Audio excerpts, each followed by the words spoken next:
Aujourd'hui on revient sur les 3 jours d'essai de la Formule 1 qui viennent de se terminer sur le circuit de Sakhir à Bahreïn. Ces essais sont importants avant le début de la saison car ils permettent aux équipes de peaufiner leur réglage et d'évaluer la performance de leur nouvelle monoplace. Et cette année on a eu le droit à des surprises, des performances inattendues et même quelques incidents auxquels on ne s'attendait pas du tout. Une chose est sûre, 2025 s'annonce déjà passionnant. Restez bien jusqu'à la fin pour découvrir quelle écurie semble prête à rouler sur la concurrence en 2025. C'est parti! On commence avec la première journée et la grosse surprise dès le début, McLaren s'est montré ultra compétitif avec Lando Norris qui a signé le meilleur temps. Une performance qui confirme bien les ambitions de l'écurie orange pour cette saison, mais tout ne s'est pas passé comme prévu.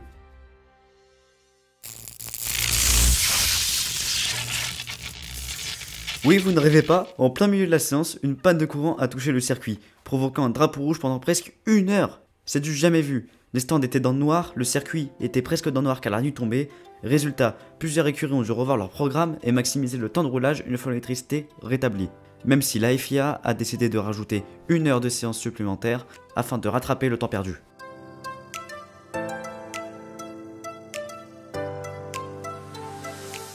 Mais l'autre belle surprise de cette première journée, c'est Alpine, l'écurie française. Pierre Gasly a signé un excellent 4ème temps juste derrière Lewis Hamilton. L'écurie française qui a connu une saison 2024 compliquée semble avoir bien travaillé durant l'hiver. Leur voiture paraît plus stable et surtout plus rapide sur un tour lancé. Est-ce que ce serait pas l'année du rebond pour Alpine? C'est ce que nous verrons durant la saison. Deuxième jour, et cette fois c'est Carlos Sainz qui a mis tout le monde d'accord au volant de sa nouvelle écurie Williams. Oui, vous avez bien entendu, l'écurie britannique semble avoir fait un énorme bond en avant après des années et des années de calvaire, et Sainz a été impressionnant durant toutes les séances, même si comme tous les pilotes, il a commis des erreurs.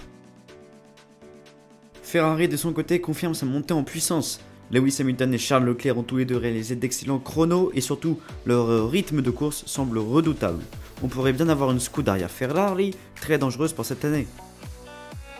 Mais attention, Alpine est toujours là. Après une belle performance le premier jour, Pierre Gasly a encore signé un chrono très compétitif terminant dans le top 6. Et ce qui est intéressant, c'est que la voiture semble très bien fonctionner sur les longs relais.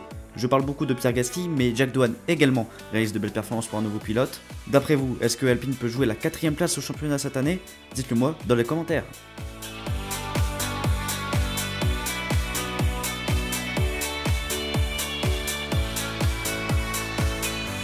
Mais l'élément marquant de cette journée, c'est bien la météo. Une averse soudaine est venue perturber l'après-midi.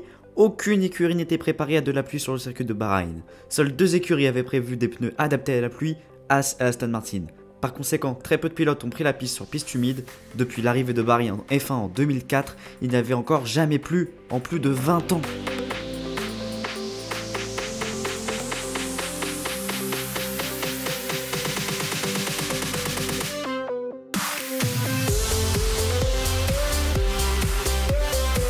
Dernier jour, dernière chance d'optimiser les réglages avant le début de saison.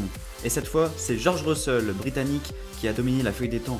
Mercedes a enfin montré ses cartes et visiblement la voiture est très bon sur un tour rapide. Son coéquipier Andrea Kimi Antonelli, jeune rookie, a également l'air d'avoir un bon potentiel. Il va être à surveiller sur toute la saison. Derrière lui, on retrouve Max Verstappen qui, sans surprise, a été ultra constant. La Red Bull semble toujours aussi forte, même si elle ne s'est pas affichée en haut des feuilles de temps sur ses essais. Alors, est-ce que Max Verstappen a-t-il de réelles difficultés ou alors il cache juste son jeu? C'est ce qu'on saura lors du premier Grand Prix en Australie.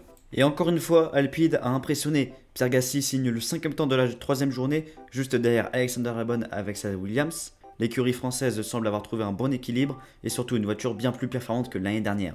Est-ce qu'ils vont enfin réussir à rivaliser avec McLaren et Ferrari cette saison?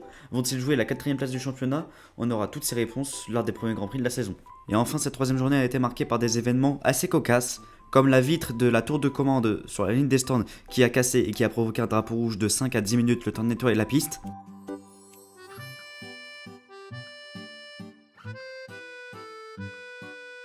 Ou encore l'arrivée d'une 11ème écurie.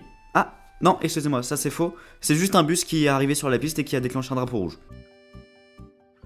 C'était un bus de photographes. J'espère qu'ils ont fait de belles photos au moins. Ce sont des scènes qui font rigoler, mais il faut faire attention avec ça, car ça met en danger la vie des pilotes, et la FIA ne rigole pas du tout avec ça. Autre événement marquant de cette 3ème journée, du côté de chez Haas cette fois-ci, et sur la piste, le capot moteur de la monoplace de Oliver Biermann qui s'est complètement envolé. Les raisons ne sont pas encore connues, Par chance, le capot moteur a réussi à se mettre sur de l'herbe, donc il a pu être enlevé très rapidement sans l'intervention d'un drapeau rouge. La monoplace d'Oliver Biermann a repris la piste 1 heure plus tard une fois que la voiture était réparée. Nouveau duo de pilotes chez Sauber pour cette année. Sauber a opté pour 2 nouveaux pilotes, d'expérimenter Nico Hülkenberg et le jeune champion de Formule 2, Gabriel Bortoleto. Mais alors, on peut attendre quoi de Sauber en 2025 ? Eh bien, pas grand chose. D'après les essais hivernaux, la voiture a l'air assez compliquée à prendre en main. Il se situe en fond de grille ou au milieu de la grille s'ils font un tour exceptionnel. Mais à la longue, je pense que Sauber sera amené à se battre pour les dernières places du championnat. Je parie que cette année, Sauber ne marquera pas plus de 10 points sur toute la saison.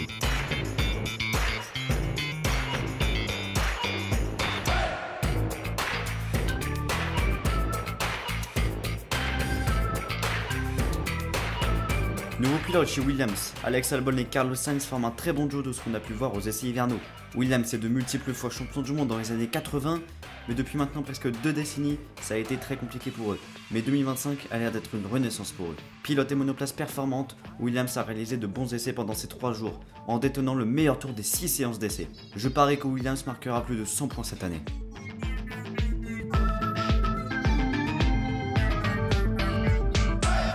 Même si j'en ai pas parlé, Racing Bulls réalise des performances correctes, à la hauteur de ce qu'on aurait pu attendre. Yuki Tsunoda est en milieu de peloton, tandis que le français Isaac Hadjar lui se bat avec la voiture, mais avec style. Isaac Hadjar a encore quelques difficultés avec la monoplace, mais après quelques grands prix, il devrait stabiliser ses performances et être juste en dessous de son coéquipier. D'après vous, est-ce que le français Isaac Hadjar, ex-vice-champion de Formule 2, est un futur champion de Formule 1 ? Je parie que Racing Bulls marquera plus de 30 points cette année.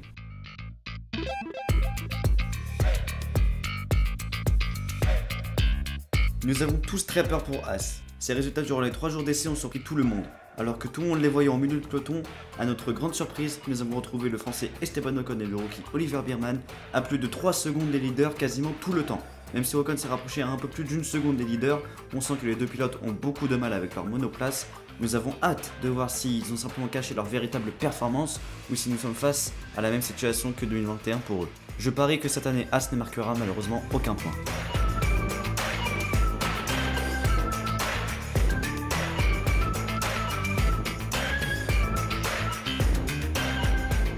Nous n'allons pas nous éterniser sur Alpine, même si l'écurie n'a plus qu'un seul pilote français de leur équipe, Alpine promet pour cette nouvelle saison de Formule 1. Pierre Gasly arrive à rouler vite, régulier et à placer sa voiture dans le top 5. Jack Doohan est un rookie très prometteur car il a réalisé de bons tours lors de ses essais. Je parie que Alpine finira avec plus de 80 points en fin de saison.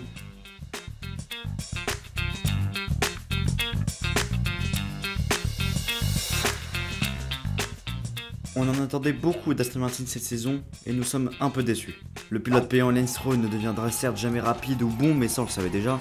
Néanmoins, on a vu le double champion du monde Fernando Alonso en difficulté avec sa voiture. On espère que ça s'arrangera en cours de saison, car là, ils ont régressé légèrement le niveau par rapport à la fin de la saison 2024. Ce n'est pas catastrophique, ils sont toujours au milieu de peloton, mais derrière Alpine. Je parie que Aston Martin marquera plus de 40 points cette saison.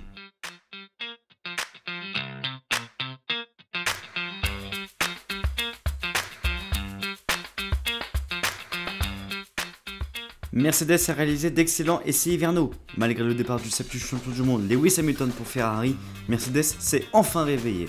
George Russell arrive à rivaliser avec Max Verstappen et même à aller plus vite que lui. Nous allons certainement revoir une bataille Red Bull Mercedes comme en 2021 pour le titre, qu'il soit pilote ou écurie. Quant à Andrea Kimi Antonelli, c'est un bon pilote même s'il a réalisé beaucoup d'erreurs durant les essais, mais les essais sont là pour ça.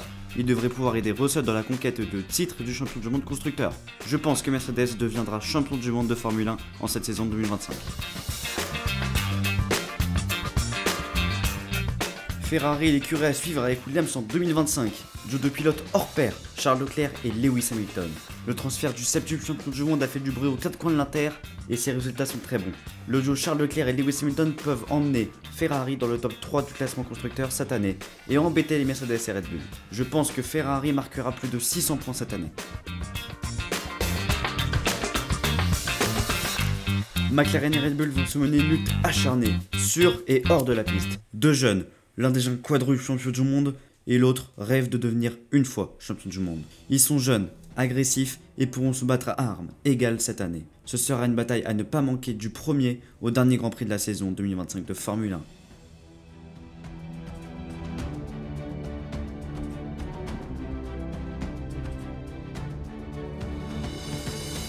Mesdames et messieurs, merci d'avoir regardé cette vidéo jusqu'au bout. J'espère que cette vidéo sur le résumé des essais de Formule 1 2025 vous aura plu. N'oubliez pas de vous abonner, de liker, ça fait extrêmement plaisir, ça m'encourage énormément à faire d'autres vidéos et de meilleures vidéos. N'oubliez pas d'aller voir dans la description pour rejoindre nos partenaires Instant Gaming, Igral ainsi que Paris Nocturne RP. J'espère que cette vidéo vous aura plu. C'était Simtech, à la prochaine. Ciao ciao.